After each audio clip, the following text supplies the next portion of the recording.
بسم الله الرحمن الرحيم. الحمد لله والصلاة والسلام على رسول الله وعلى آله وأصحابه أجمعين.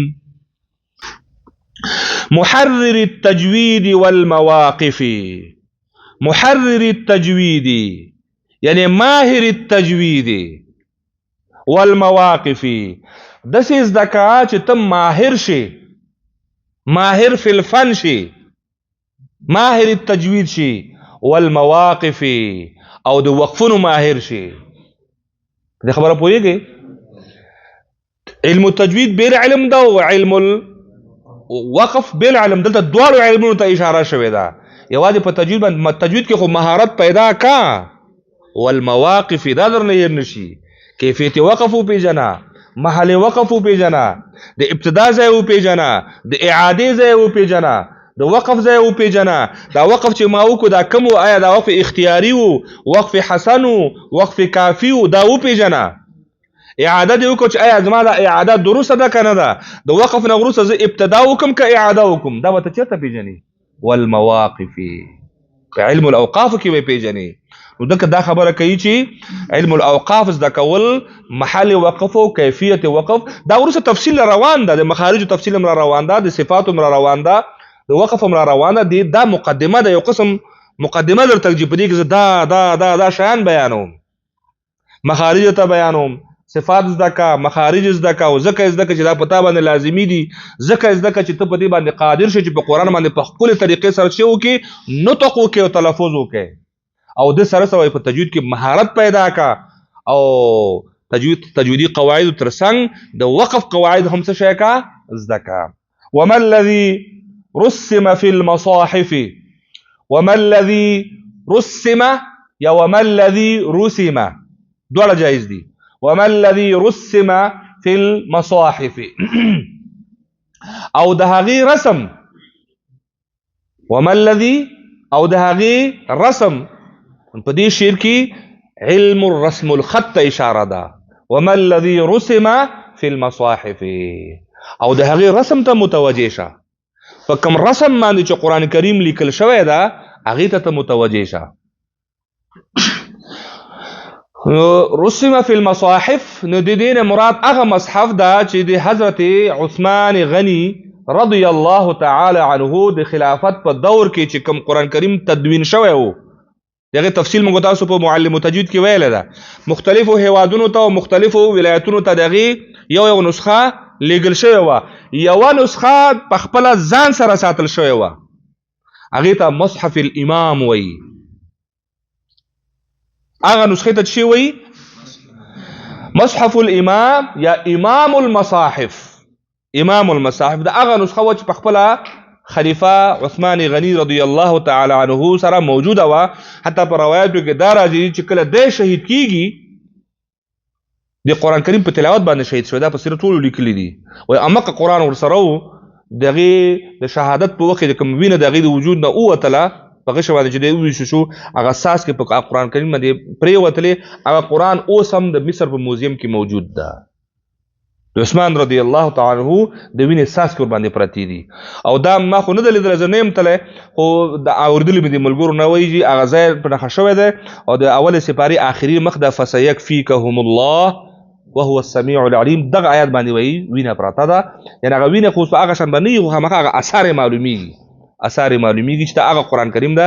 همدغه قرآن ته مصحف الامام ویل کېږي یا امام المصاحف، ځکه ټول مصحفونه د دغه نسخې شوي دي جوړ شي. زه خو دغه مصحف چې ولیکو خو بیا ورسره مکتوب هم صادر که که نه، هر ولایت ته چې د دې نه وروسته به د دغه قرآن مطابق لیکل کېږي او د دغه قرآن مطابق به قرآن کریم زده کېږي. نو دا امام المصاحف دې ته ویلی کېږي. دی وایي چې تجوید خو دې زده که، وقف خو دې زده که. په دې کتاب کې وزه یو بله موضوع ته م اشاره کومه، وما الذي رسم فی المصاحف، رسم الخط ته کې دلته اشاره شوې ده. ځکه په ډېرو ځایونو کې موږ تاسو ولوستل، بعضې ځایونو کې تلفظ د رسم خلافي، بعض ځایونو کې رسم د تلفظ خلافي. شته که نشته؟ یو ځای کې الف لیکلی شوی ده، او لأذبحنه، اوس نه ویلی کېږي. رسم کې موجود ده خو ویلی کېږي نه که نه. ولا اوضعو څه رقم رسم ده؟ ولا اوضعو الف شته پر رسم کې خو تلفظ کې الف نه ویل کی وای رسم خط متوجه شه ځینې ځایونو کې د رسم او تلفظ موافقت موجود نه وي مخالف وي رسم یو رقم او تلفظ بل رقم او هیڅوک دا جرأت نشي کولای چې د الف کو تلفظ کېږي دا به زه وباسم او کدا دا کار چا وک دا د ګناه مرتکب شوی به وي دا په قرآن کریم کې تحریف کړی وي دغه الف په لیکلو کې یو معنا ورکي او تلفظ کې بل معنا ورکي نو د دې ته هم ته متوجه شه چې کم نسخه چې عثمان غنی رضی الله تعالی عنه په زمانه کې لیکل شو دغه مغه مطابق رسم د قرآن کریم باید رسم موجود وي او تلفظ هم امغه وي بعد ځینو کې د تلفظ او د رسم ترمنځ کې چې کوم مخالفتونه دي نو هغه به د قواعد په اساس سره او مقه شان زده کوي او مقه شان ور باندې تلفظ کوي او اخر کې وایي یو مسله په کې بل هم بیانوم په مقدمه کې وتاء انثى لم تكن تكتب بها وتاء انثى لم تكن تكتب بها وتاء انثى دا ویدلتا یو پاتې شو کنه من كل مقطوع وموصول بها بالکل من كل مقطوع وموصول بها و د هغه کلماتو زده کړم پکې وګ چې هغه بعضې کلمات قطع لیکل شوي بعضې وصل لیکل شوي په قرآن کریم کې ځینې کلمات دي چې کلمې دو وي خو وصل لیکل شوي وي ځینې وخت کې کلمه یوه وي خو بیل لیکل شوي وي لکه کلما کل بیل لیکل شوی او ما بیل لیکل شوی دا اوس مقطوع لیکل شوی دا یا حيث ما حيث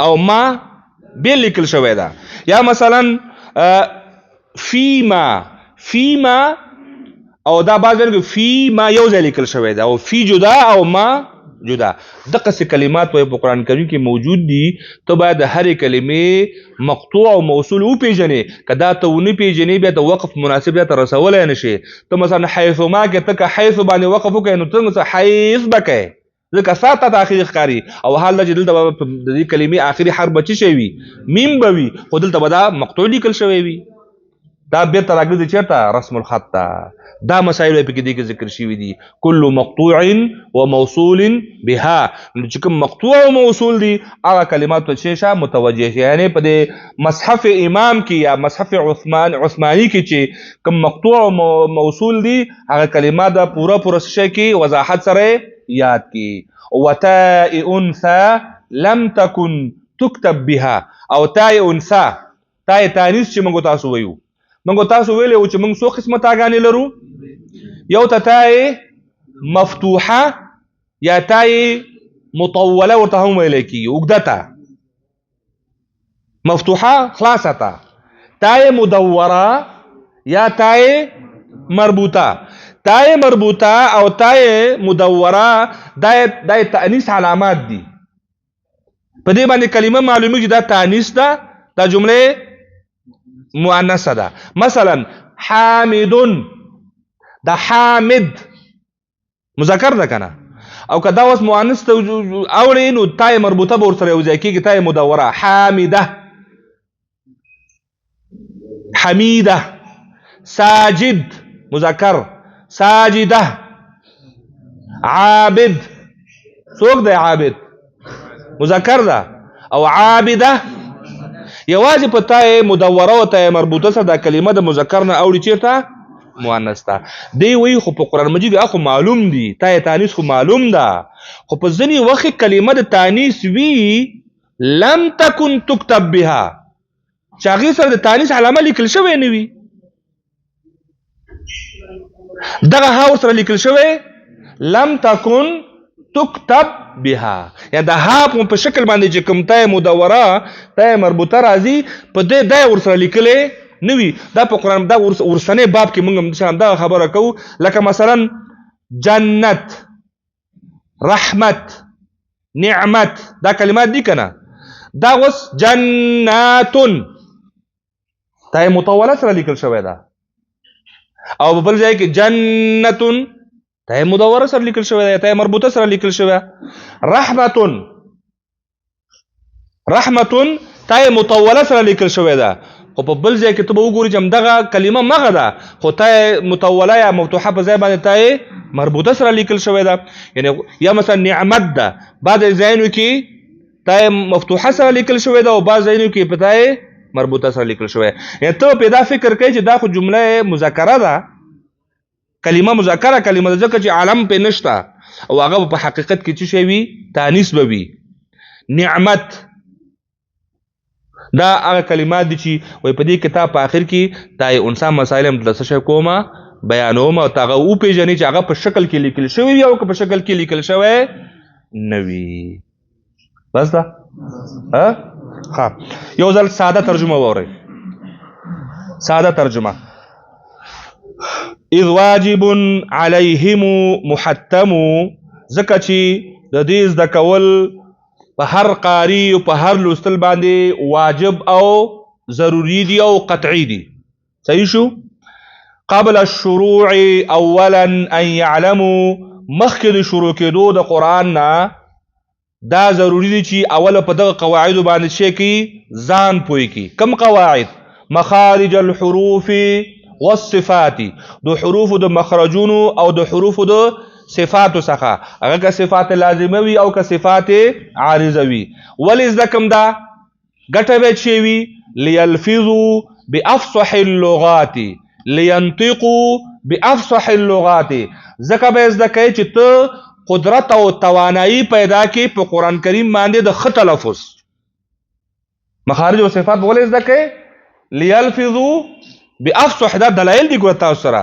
تجوید ضروری نه ده، مخارج ضروری نه ده. امام جزري وایي چې ليلفظوا بافصح اللغات، ځکه چې ته د قرآن کریم په عربي ژبه او فصیح ژبه موافق کویل غواړي، دا څه شی دي؟ ضروری دي. محرر التجوید والمواقف، محرر التجوید یعنی ماهر التجوید، ته مهارت حاصله په تجوید کې، والمواقف او د وقفونو په ځایونو کې، د ابتدا په ځایونو کې، محل وقف په ځایونو کې او کیفیت وقف په ځایونو کې. وما الذي رسم في المصاحف، او د هغې رسم چې لیکلی شوی دی مطابق د مصحف عثماني یا امام المصاحف. کوم مصحف ته نه مراد ده؟ د عثمان رضی الله تعالی عنہ په زمانه کې چې کوم مصحف لیکل شوی و هغې ته اشاره ده چې ستا قرآن کریم لیکل او رسم به د عقل مطابق وي. من كل مقطوع وموصول بها، یعنی من بیانیه دلته دغه هر هغه مقطوعه کلمه او هر هغه موصوله کلمه چې په هغه مصحف کې سره رقم لیکل شوی دغه مطابق به ته مقطوع نه مقطوع لولي او موصول به موصول لولي او موصول به موصول لیکي. او آخر کې یو خبر وای بل مزدا چې وتاء انثى پیجنا، ځنه تاګانی به وی چې لم تکن تكتب بها، تای تانیث به وي، کلمه به تانیث وي خو تانیث په شکل باندې به لیکل شوی نه وي، هغه به هم درته په دې کتاب کې څه کېږي؟ درته ښودل کېږي. دا شعرونه سره واړوئ. اذ واجب علیهم محتم،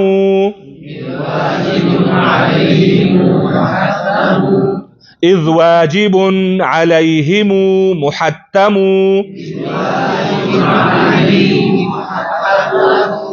قبل الشروع اولا ان يعلموا، قبل الشروع اولا ان يعلموا مخارج الحروف والصفات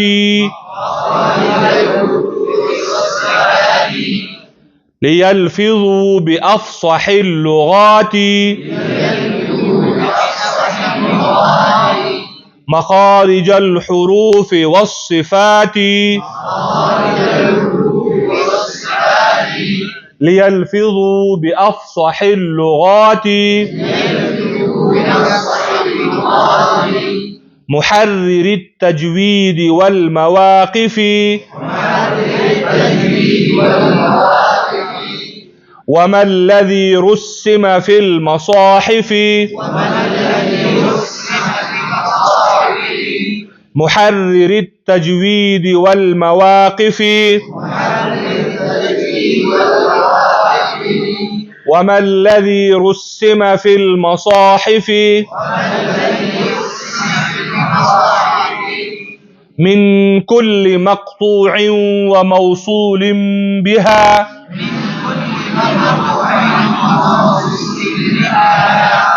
من كل مقطوع وموصول بها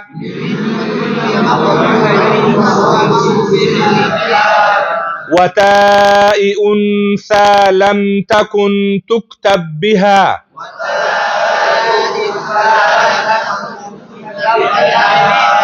وتاء أنثى لم تكن تكتب بها